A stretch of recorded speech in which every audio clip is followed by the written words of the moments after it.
Hey guys, it's Chris with Exponential Growth Educators. And again, we're here with our good friend Gene Frederick. And today we're talking a little bit about belief and mindset of where Gene was when he came to the company and kind of where he is today. This less than 5-minute video will be a real insight into just kind of the beginning, the what's happening and what's going to happen here.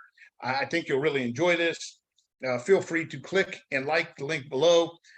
Follow us and subscribe would be awesome. Hey, go have yourself a great day, and we'll talk to you soon. So, and you're back there in the beginning, and kind of the belief and mindset that you set out with is really what I have some interest in, because it's easy to look at it with 50, 60, 70,000 agents and go, wow, this is really cool.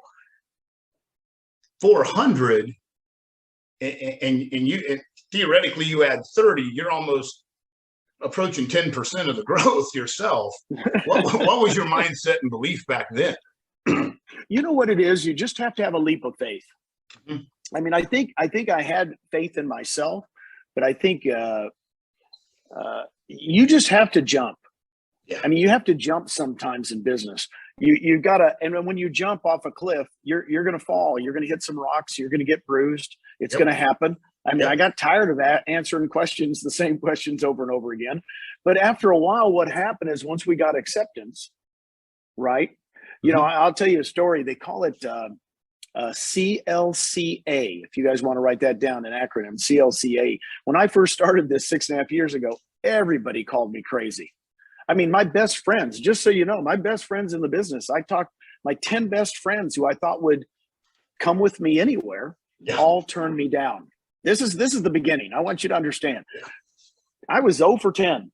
And everybody's like, you know, but that's what happens when you start something. They call you crazy. Why are you joining that company with 400 agents and the whole company? You know, what are you talking about? Well, then once we started getting some traction, it took a year or two. Then they went, well, you're kind of lucky to get in early. That's kind of what we're at now. You know, a lot of people are like, you're just lucky. You found this thing at the right time. And then, of course, we're very, very successful now in Texas, California, Florida. We're in all 50 states. And in those states where we're very, very dominant now, actually, they kind of call us a crook. You couldn't have done it that well. Yeah. You have to be a crook. You know, in America, it's like you can't succeed that fast, that quick. Right. And then, of course, now I'm at the stage, and a lot of the people I talk to, Chris, say CLCA. They call me for advice. Mm-hmm. I mean, I get brokers calling me all the time. How'd you all do it? You know, we want to go virtual. How do we go virtual? I said, I'll show you. Come with us. I'll show you all about it. We've been doing it for 12 years. Yeah. So it's CLCA. So nice. That's kind of what I go by, even if you're starting in a new area, because we're not everywhere, Chris. We're not everywhere. But it's a great time to come to us because we're, you know, pretty much we've proven the model works. Yeah. Yeah. So, you know, things have obviously gone exceptionally well for you. How has your journey with Glenn and Jason and all of us changed you and your family's life from where you were? Because correct me if I'm wrong. You've retired a couple times, yes? Well, yeah, I was retired when they found me.